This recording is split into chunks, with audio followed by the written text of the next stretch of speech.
Hello students and welcome back to my channel. In today's video we are going to study about the balancing of chemical equations. और इस video को आगे start करने से पहले इस वीडियो को लाइक करें, अपने दोस्तों के साथ शेयर करें और अगर चैनल पर पहली बार आ रहे हैं तो सब्सक्राइब भी ज़रूर करें और बेल आइकन को दबाएं ताकि आगे आने वाली वीडियोस की नोटिफिकेशन आपको सबसे पहले मिले। तो चलिए अब आज की वीडियो को स्टार्ट करते हैं और बैलेंसिंग सीखते हैं। तो आप देख सकते हैं सबसे पहले हमारे सामने एक केमिकल इक्वेशन लिखी है और आप देख सकते हैं इसको बैलेंस करने के लिए सबसे पहले हमने एक बॉक्स बनाया है, उसके वो 3 कॉलम्स उसमें हमने बनाए हैं। सबसे पहले में लिखा है एलिमेंट्स, फिर रिएक्टेंट्स और फिर प्रोडक्ट्स। तो एलिमेंट्स हमारे वो होते हैं जो किसी भी केमिकल रिएक्शन में हमें दिखाई देते हैं। जैसे कि इस केमिकल रिएक्शन में हमें जो भी एलिमेंट्स दिखाई दे रहे हैं तो उनको यहाँ लिख लेते हैं। जैसे कि Fe दिखाई दे रहा है और H दिखाई दे रहा है और ऑक्सीजन दिखाई दे रहा है। इसके अलावा तो हमें कोई भी जो है एलिमेंट हमारा दिखाई नहीं दे रहा। अब देखते हैं कि जो एलिमेंट हमने ना लिखा है वो रिएक्टेंट में उसके कितने नंबर ऑफ मोल्स हैं, how much number of moles are present of that element in reactant and in product. तो Fe के कितने मोल्स हैं रिएक्टेंट में, ये जो होते हैं हमारे लेफ़्ट साइड में ये सारे हमारे रिएक्टेंट होते हैं और ये सारे हमारे प्रोडक्ट होते हैं। तो रिएक्टेंट में Fe के साथ कुछ भी नहीं लिखा है, दैट मीन्स 1। और अगर हम बात करें Fe के प्रोडक्ट में तो यहाँ नीचे 3 लिखा है तो इसका मतलब हो गया 3। हाइड्रोजन की बात करें तो हाइड्रोजन में रिएक्टेंट में यहाँ पे H2 लिखा हुआ है नीचे, तो इसका मतलब ये कितना है 2। और वहीं यहाँ पे बात करें तो यहाँ पे भी कितना है, प्रोडक्ट में भी 2 ही है। और अगर ऑक्सीजन की बात करें तो यहाँ ऑक्सीजन के साथ में कुछ भी नहीं लिखा है, ना ही सबसे आगे लिखा है, तो ये हो गया हमारा 1। और अगर हम वहीं पर प्रोडक्ट में देखते हैं ऑक्सीजन तो ये हो गया हमारा 4। बट अभी ये बैलेंस नहीं है, we have to balance this equation and to balance this equation we have to multiply by some coefficients. इसको बैलेंस करने के लिए हमें कुछ कोफिशिएंट से जो है इसकी मल्टीप्लाई करानी होगी। जैसे कि आप देख सकते हैं कि अगर हम Fe को बैलेंस करना चाहते हैं तो यहाँ पे 3 है और हम क्या कर सकते हैं, 3 को 1 नहीं बना सकते बट इस 1 को 3 बना सकते हैं। ठीक है, तो हम क्या करें, इसकी मल्टीप्लाई कर देते हैं 3 से, तो ये हो गया 3। ठीक है, अब देखिए हमें और क्या बैलेंस करना है। जैसे कि आप देख सकते हैं इसमें और हमारी बैलेंसिंग कहाँ पे है, ऑक्सीजन की बात करें तो ऑक्सीजन यहाँ 4 है, यहाँ पे 1 है, इसको 4 बनाना पड़ेगा। तो इसकी 4 से मल्टीप्लाई कर दी और ये 4 बन गया। अब देखिए जैसे ही हमने ऑक्सीजन को 4 किया तो ऑक्सीजन को हमने रिएक्टेंट में 4 किया, यानी ये जो 4 लगेगा ये रिएक्टेंट वाले ऑक्सीजन के आगे लगेगा, कभी भी नीचे नहीं लगाते हैं, वो गलत होता है। तो 4 यहाँ आगे लगेगा। अगर 4 यहाँ आगे लग जाएगा तो ये हाइड्रोजन के पहले भी 4 आ गया, यानी H2 पहले ही था, 4 और आ गया। तो इसका मतलब इसमें इस चीज़ को हम करते हैं मल्टीप्लाई, 4 × 2 ये कितना हो गया 8, यानी कि यहाँ पे फिर हमें इसकी मल्टीप्लाई हाइड्रोजन की 4 से करानी पड़ेगी, तो ये हो जाएगा 8। लेकिन अब आप यहाँ देख सकते हैं ये सिर्फ 2 है प्रोडक्ट में, तो इसको भी 8 बनाना पड़ेगा, तो इसकी मल्टीप्लाई भी किससे कर दें, 4 से कर दें, तो ये क्या बन जाएगा 8 बन जाएगा। अब जहाँ जहाँ हमने कोफिशिएंट से मल्टीप्लाई कराया है हम उसको वहाँ वहाँ पे ऐड कर देते हैं। जैसे कि आप देख सकते हैं रिएक्टेंट में Fe के को हमने यहाँ पे 3 से मल्टीप्लाई कराया, तो ये जो 3 है हमारा ये Fe के पहले लगाया जाएगा, नीचे नहीं। ठीक है, ना ही ऐसे बाद में, इसको Fe के पहले लगाते हैं। तो अगर हमें कंप्लीट बैलेंस इक्वेशन लिखनी पड़े तो कैसे लिखते हैं उसको भी देखेंगे हम, कि आप उसको कैसे दिखाएंगे लिख के।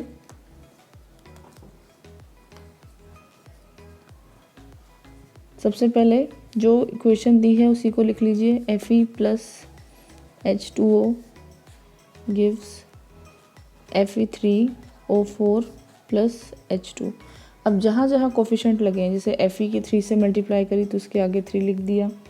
ठीक है, और इसकी 4 से करी तो यहाँ 4 लिख दिया, और इसको यहाँ कोई ज़रूरत नहीं है और यहाँ पे हमने 4 मेंशन कर दिया। तो ये हमारा पूरी इक्वेशन बैलेंस जो है हो चुकी है। चलिए आगे और रिएक्शंस देखते हैं। चलिए नेक्स्ट रिएक्शन देखते हैं। आपके सामने नेक्स्ट रिएक्शन मैंने रख दी है। इसमें आप देख सकते हैं जो जो हमारे एलिमेंट है, रिएक्टेंट है, प्रोडक्ट है, वैसा ही सेम कॉलम सबसे पहले हमने बना लिए हैं। सबसे पहले यहाँ पे हमें कार्बन दिख रहा है, सल्फ़र दिख रहा है और ऑक्सीजन दिख रहा है। ठीक है, इसके अलावा हमें कोई नहीं दिख रहा। रिएक्टेंट में कार्बन कितना है, कार्बन के आगे यहाँ पे पीछे कुछ नहीं लिखा है, तो इसका मतलब ये कितना है, 1 है। और अगर ये प्रोडक्ट में बात करें तो कार्बन के आगे भी कुछ नहीं लिखा है, ना उसके साथ में कुछ लिखा है, तो ये भी कितना है, 1 है। सल्फ़र की बात करें तो सल्फ़र आप देख सकते हैं यहाँ पे 2 लगा हुआ है, तो ये 2 हो गया। प्रोडक्ट में सल्फ़र 1 है और ऑक्सीजन जो है रिएक्टेंट में हम देख रहे हैं तो 2 है और यहाँ पर हमारा 2 + 2 कितना है, 4 है। ठीक है, अगर हम ध्यान साफ देख सकते हैं कि ये जो है बिल्कुल भी बैलेंस नहीं है, इसको हमें बैलेंस करना पड़ेगा। तो देखिए, इसको बैलेंस करने के लिए सबसे पहले कार्बन तो आपको दिख ही रहा है बैलेंस है, तो इसके लिए हमें सबसे पहले किसे बैलेंस करना चाहिए। इसमें हमें सबसे पहले जो बैलेंस करना चाहिए वो हमें ऑक्सीजन को अगर हम देखें तो ऑक्सीजन हमारा यहाँ पे कितना है, 2 है और यहाँ 4 है। ठीक है, और हम देखें सल्फ़र, तो पहले सल्फ़र को कर देते हैं जो कि आसान है। तो इसकी मल्टीप्लाई हमने करा दी 2 से, क्योंकि इसे 2 बनाना है, तो ये हो गया 2। अब ये दोनों 2 हो गए, लेकिन जैसे ही हमने यहाँ 2 से मल्टीप्लाई करी तो इसके आगे 2 लिखना पड़ेगा प्रोडक्ट में। तो ये 2 सल्फ़र के आगे भी है और ऑक्सीजन के आगे भी है, तो यहाँ तो ये बैलेंस हो गया, लेकिन ऑक्सीजन इससे जो है नंबर ऑफ़ मोल्स ऑक्सीजन के वो इंक्रीज़ हो गए, यानी कि 2 2 + 2 4 तो पहले ही थे और यहाँ पे 2 लग गया तो और 2 बढ़ गए, यानी 2 2 4 + 2 6, तो वहाँ 6 हो गए। अब आप देखिए, यहाँ तो ये 6 हैं, यहाँ पे सिर्फ 2 है, तो इसको भी 6 बनाना से पड़ेगा, तो इसकी 3 से मल्टीप्लाई करा दें तो ये क्या बन जाएगा, 6 बन जाएगा। तो इस तरह से जो हमारी केमिकल रिएक्शन है वो क्या हो जाएगी, इसको पूरा अगर हमें फाइनल लिखना हो तो वो हमारा हो जाएगा CS2 प्लस जो है, पहले तो उसको एज इट इज़ कॉपी कर देते हैं, फिर हम देखेंगे कौन सा कोफिशिएंट कहाँ पे लिखना है। अब आप देख सकते हैं कि कार्बन को तो हमने बैलेंस ही नहीं किया, हमने सल्फ़र को किया, यानी कि प्रोडक्ट में जो सल्फ़र है, ये वाला जो सल्फ़र है, इसकी 2 से मल्टीप्लाई करवाई थी, तो इसके आगे 2 लिख दिया। और फिर इसमें हमने कोई मल्टीप्लाई करने की ज़रूरत नहीं है, क्योंकि यहाँ पे ऐड हो चुका है। यहाँ पे देखिए, यहाँ 3 से मल्टीप्लाई करवाई है रिएक्टेंट में, ऑक्सीजन में, तो यहाँ पे जो है हमें 3 लिखना होगा इसके आगे। तो आप देख सकते हैं अब ये जो हमारी केमिकल इक्वेशन है ये कम्प्लीटली बैलेंस हो गई है। तो चलिए एक एग्जांपल और देखते हैं। देखिए यहाँ लिखा है Zn + H2SO4 gives ZnSO4 + H2। अब फटाफट से वैसे ही करना है, कॉलम बना लेने हैं 3 एलिमेंट्स के, प्रोडक्ट्स के, सॉरी रिएक्टेंट और प्रोडक्ट्स के, और नाम लिख देने हैं। यहाँ पे जिंक हो गया, यहाँ पे H हो गया, यहाँ पे सल्फ़र और यहाँ ऑक्सीजन, और कुछ तो नहीं दिख रहा है। जिंक कितना है, रिएक्टेंट में 1 है और यहाँ पर भी 1 है। हाइड्रोजन यहाँ पे 2 है और यहाँ पर भी 2 है। सल्फ़र यहाँ पे 1 है और यहाँ पे भी सल्फ़र 1 है। ऑक्सीजन यहाँ पे 4 है और यहाँ पे भी ऑक्सीजन 4 है।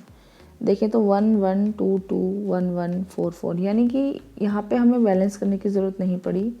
यहाँ पे जो नंबर ऑफ़ मोल्स हैं वो इक्वल है, इसीलिए हम क्या कह सकते हैं कि दैट ये जो रिएक्शन हमें दी गई थी it is completely balanced reaction और balanced chemical equation, so we need not to balance it. अगर हम इसका आंसर लिखेंगे तो इसी रिएक्शन को हम सेम कॉपी कर देंगे, हमें उसमें कोई भी अलग से कोफिशिएंट उसके आगे लिखने की ज़रूरत नहीं है। तो इसको हम एज इट इज़ जो है कॉपी कर देंगे और इसके हमें नंबर भी मिल जाएंगे अगर ऐसा एग्ज़ाम में आता है तो। ठीक है, चलिए नेक्स्ट रिएक्शन देखते हैं। Now let's look at the some other equations. तो देखिए आपके सामने एक इक्वेशन और लिखी है, SO2 + H2S gives H2O + S। तो यहाँ पे जो हमें दिखाई दे रहे हैं एलिमेंट, पहले उनका नाम लिख लेते हैं। सल्फ़र, ऑक्सीजन, हाइड्रोजन, यही दिखाई दे रहे हैं और कोई तो दिखाई नहीं दे रहे। रिएक्टेंट में सल्फ़र हमारा कितना है उसको लिख लेते हैं। रिएक्टेंट में हमारा सल्फ़र जो है वो एक यहाँ पे है, एक यहाँ पे है, यानी 1 + 1 2 है। और प्रोडक्ट में हमारा सल्फ़र कितना है, 1 है सिर्फ। ऑक्सीजन देखें तो यहाँ 2 है और यहाँ पे ऑक्सीजन सिर्फ 1 है। हाइड्रोजन की बात करें यहाँ पे 2 है और यहाँ पे हाइड्रोजन 2 है। तो आप देख सकते हैं कि अभी ये कम्प्लीटली बैलेंस नहीं है, इसको अभी हमें कम्प्लीटली बैलेंस करना पड़ेगा। तो इसको अगर हमें कम्प्लीटली बैलेंस करवाना है तो सबसे पहले हमें किसको बैलेंस करना चाहिए, इसको हमें 2 से मल्टीप्लाई करना चाहिए। तो ये हमारा बन गया 2। जैसे ही हमने ऑक्सीजन है इसके आगे 2 लिखा तो ये 2 पूरे इस H2O के आगे लिखा जाएगा। तो हाइड्रोजन के जो नंबर ऑफ़ मोल्स हैं वो भी इंक्रीज़ हो जाएंगे। तो 2 × 2 4 हो जाएंगे, ठीक है। तो इसीलिए हम क्या करेंगे, यहाँ पे इस 2 की मल्टीप्लाई करवा देंगे और ये हो जाएगा 4। यहाँ पे ये 4 हो गया, लेकिन यहाँ पे तो ये 2 है तो इसको भी 4 बनाना पड़ेगा। तो इसकी हमने 2 से मल्टीप्लाई कर दिया और ये बन गया हमारा 4, ठीक है। अब जैसे ही हमने हाइड्रोजन के 2 से मल्टीप्लाई करवाई, यहाँ पे 2 लिखेंगे तो ये तो 2 × 2 4 हो गया, लेकिन ये जो 2 लिखा गया एस के आगे भी लिखा गया, सल्फ़र के आगे भी, इस पूरे H2S के आगे हैं क्योंकि। तो हम देख सकते हैं 2 सल्फ़र तो पहले ही थे और यहाँ 2 लग गया, तो 2 ये रहे और 1 ये, 3 हो गए, ठीक है। तो ये 3 सल्फ़र हो गए, इसलिए यहाँ पे हमने +1 किया तो ये 3 हो गए। इसे 3 बनाना पड़ेगा तो इसकी मल्टीप्लाई हमें 3 से करनी पड़ेगी। तो इस तरह से हम देख सकते हैं कि यहाँ पे 3, यहाँ 3, यहाँ 2, यहाँ 2, यहाँ 4, यहाँ 4। तो अब हम ये कह सकते हैं कि अब ये रिएक्शन जो है हमारी कम्प्लीटली बैलेंस हो गई है। और अगर हमें इसे अब लिखना पड़े तो सबसे पहले जैसा दे रखा है उसको एज इट इज़ कॉपी कर दो, बाद में जो कोफिशिएंट से मल्टीप्लाई किया गया है उसको हम लिख देंगे कि रिएक्टेंट में है या प्रोडक्ट में है। जैसे कि आप देख सकते हैं यहाँ प्लस है, तो यहाँ जहाँ प्लस होता है वहाँ पे कोई कोफिशिएंट नहीं लिखता है, जहाँ मल्टीप्लाई होती है उन्हीं कोफिशिएंट्स को आगे लिखा जाता है। जैसे रिएक्टेंट में हाइड्रोजन के आगे 2 लगाना पड़ेगा क्योंकि 2 से मल्टीप्लाई करिए। प्रोडक्ट में सल्फ़र के आगे हमें 3 लिखना पड़ेगा और प्रोडक्ट में ही ऑक्सीजन के आगे 2 लिखना पड़ेगा। और यहाँ लिखने की 2 ज़रूरत नहीं है क्योंकि ऑलरेडी हमारे यहाँ पे 2 × 2 4 बन रहा है और हमें यहाँ पे भी 2 × 2 4 बन रहा है। तो ये जो हमारी रिएक्शन है ये हमारी कम्प्लीटली एक बैलेंस्ड केमिकल इक्वेशन है।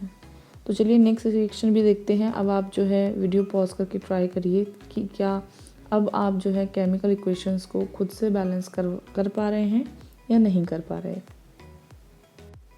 Now let's try another chemical equation.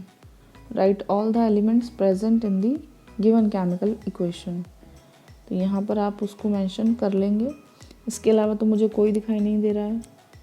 Reactant में एल्युमिनियम 1 है और प्रोडक्ट में भी 1 है।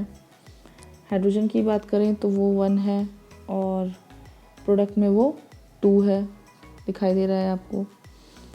Cl की बात करें तो वो 1 है, क्लोरीन यहाँ पे दिख रहा है आपको। और अगर यहाँ पे बात करें प्रोडक्ट में तो वो है हमारे पास 3। तो ये बिल्कुल भी बैलेंस नहीं है, इसको हमें बैलेंस करना पड़ेगा।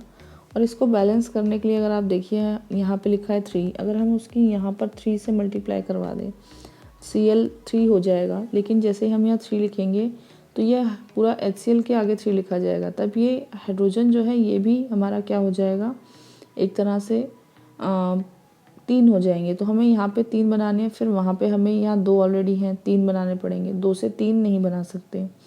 जब हम इस तरह से इसको फंस जाएं कि भाई यहाँ पे 3 है, यहाँ 2 हैं, 2 से 3 कैसे बनाए, कोई ऐसा सूटेबल कोफिशिएंट हमें नहीं मिल रहा है जिससे मल्टीप्लाई करवा के 2 से 3 बना दे। और हम क्या कर सकते हैं, ऐसे में हमेशा जो है इवन नंबर को जो है प्रेफर करिए, इवन नंबर के कोफिशिएंट्स को आप प्रेफर करिए। तो देखिए इसे हम कैसे बैलेंस कर सकते हैं। सबसे पहले हमें क्या करना चाहिए कि इसमें हमें Cl देखना चाहिए कि यहाँ तो Cl हमारा 3 है, लेकिन हमें क्या करना है, अगर Cl हमारा यहाँ 3 है और यहाँ 1 है तो इसको हम 3 बना देंगे। तो ये यहाँ पे भी हमें 3 लिखना पड़ेगा, हमें यहाँ 3 लिखना पड़ेगा, ठीक है। तो यहाँ पे गड़बड़ हो रही है, इसलिए 3 से मल्टीप्लाई नहीं करनी पड़ेगी। लेकिन और कोई ऐसा कोफिशिएंट के दोनों से मल्टीप्लाई करवाएं और वो इक्वल हो जाए तो ऐसा है। जैसे कि अगर हम या चाहें तो इसकी मल्टीप्लाई 2 से करा दें तो ये 6 बन जाएगा, और इसकी मल्टीप्लाई 6 से करा दें तो ये 6 बन जाए, दोनों तरफ 6 हो गए। और अगर हम अब इसको देखें 2 जो है इसके आगे लिखा जाएगा तो Al के आगे 2 हो जाएगा। तो Al के आगे 2 हो जाएगा तो इसको क्या करना पड़ेगा, 2 से मल्टीप्लाई, तो ये 2 बन गया। लेकिन ये 2 नहीं है तो इसको भी 2 बनाना पड़ेगा, इसको 2 से मल्टीप्लाई कर दो, ये 2 बन गया। अब ये वाली साइड बैलेंस नहीं है, ठीक है। जैसे ही हमने 6 लिखा किसके आगे, इसके आगे, तो यहाँ 6 आ गया। यहाँ हाइड्रोजन भी 6 हो गए, यहाँ हाइड्रोजन 1 है, तो ये जब ऐसे ही उसके आगे 6 लिखेंगे तो ये भी 6 हो जाएगा। इसीलिए इसकी मल्टीप्लाई 6 से करा दो, ये 6 हो जाएगा। लेकिन अब ये 2 है, इसको 6 बनाना पड़ेगा, तो इसकी मल्टीप्लाई 3 से कर देते हैं, तो ये 6 हो गया। अब आप देख सकते हैं इसमें हमें सभी के साथ मल्टीप्लाई कराना पड़ा, तब जाके ये इक्वेशन हमारी बैलेंस हो रही है। और अगर हमें इसकी फाइनल इक्वेशन लिखनी पड़े तो वो क्या बनेगी, AL, पहले जो इक्वेशन गिवन है उसको लिख लेते हैं, फिर उसके सूटेबल कोफिशिएंट को उसके आगे जो है मेंशन कर देंगे।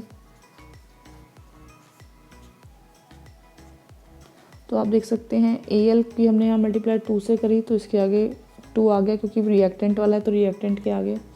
यहाँ 6 से मल्टीप्लाई करी तो 6 के आगे आ जाएगा, और इसके आगे हमारा आ जाएगा 2 आ जाएगा, और इस H2 के आगे हमारा आ जाएगा 3। तो अगर आपने रिएक्टेंट में मल्टीप्लाई करिए तो रिएक्टेंट वाली साइड पर, प्रोडक्ट में मल्टीप्लाई करिए तो प्रोडक्ट वाली साइड में। नेक्स्ट इक्वेशन देखते हैं। Here you can see that there is another equation given, and now let's balance this equation. You have to write the elements first: carbon, hydrogen, oxygen. There is no other element other than these. Now reactants में देखते हैं how many number of moles are present of carbon, 1, and in product 1, hydrogen 4, here is 2, oxygen 2, here is 2 plus 1, 3, but you can see that it is not balanced. ये balance नहीं है, इसको भी balance करना पड़ेगा हमें। तो बैलेंस करने के लिए ये 4 है, ये 2 है, तो सबसे पहले इसको कर लेते हैं, इसको 4 बना लेते हैं, तो ये बन गया 4, ठीक है। लेकिन जैसे ही हमने हाइड्रोजन जो है उसके आगे, प्रोडक्ट वाले हाइड्रोजन के आगे 4 लिखा, तो ये 4 2 ज़ा 8 हो गया, सॉरी 2 लिखा क्योंकि 2 से मल्टीप्लाई करिए, 2 2 ज़ा 4, ये तो बैलेंस हो गया। लेकिन ऑक्सीजन के आगे भी जो है 2 लग गया, ठीक है। तो ऑक्सीजन के आगे भी 2 लग गया है, तो ये कितना हो गया, 2 ऑक्सीजन ये और 2 ऑक्सीजन ये, तो ये हो गए हमारे, कितने हो गए, 4 हो गए। तो 3 तो ऑलरेडी हमने मेंशन कर रखे हैं, और हम क्या कर सकते हैं कि यहाँ पे +1 कर सकते हैं, तो ये हो गया हमारा 4, ठीक है। अब हमें क्या करना है, इसको यहाँ पे 4 करना है, तो इसकी मल्टीप्लाई कर देते हैं 2 से, तो ये बन गया हमारा 4। तो इस तरह से जो है हम केमिकल इक्वेशन को बैलेंस कर सकते हैं। और अगर इसकी हमें फाइनल केमिकल इक्वेशन मेंशन करनी पड़े तो वो हम लिख सकते हैं CH4 जो है, पहले उसको एज इट इज़ लिख लेते हैं, फिर उसको कोफिशिएंट को हम मेंशन कर देंगे। अब आप देख सकते हैं यहाँ पे जो हमारा कोफिशिएंट रहा है जिससे मल्टीप्लाई करें, यानी कि 2 से, और यहाँ पे देखें तो एक हमारा 2 यहाँ आएगा, तो ये हमारी जो केमिकल इक्वेशन है पूरी तरह से बैलेंस हो गई है। तो आपने देखा किस तरह से जो है हमने केमिकल इक्वेशंस को बैलेंस करना सीखा। I hope now you can solve all the balancing of chemical equation, now you can do it easily. अगर एग्ज़ाम में आ जाएगा तो आप इसको आराम से कर पाएंगे। तो मैं यही कहूँगी कि इस वीडियो को ज़्यादा से ज़्यादा अपने दोस्तों के साथ शेयर करें, और वीडियो को लाइक करें, और कमेंट करके बताएं आपको वीडियो कैसा लगा, और हमारे चैनल पे बने रहें, और आगे आने वाली वीडियोस की नोटिफिकेशन आपको सबसे पहले मिले उसके लिए चैनल को सब्सक्राइब कर लीजिए और बेल आइकन को दबा दीजिए। तो चलिए इस वीडियो को यहीं पर जो है एंड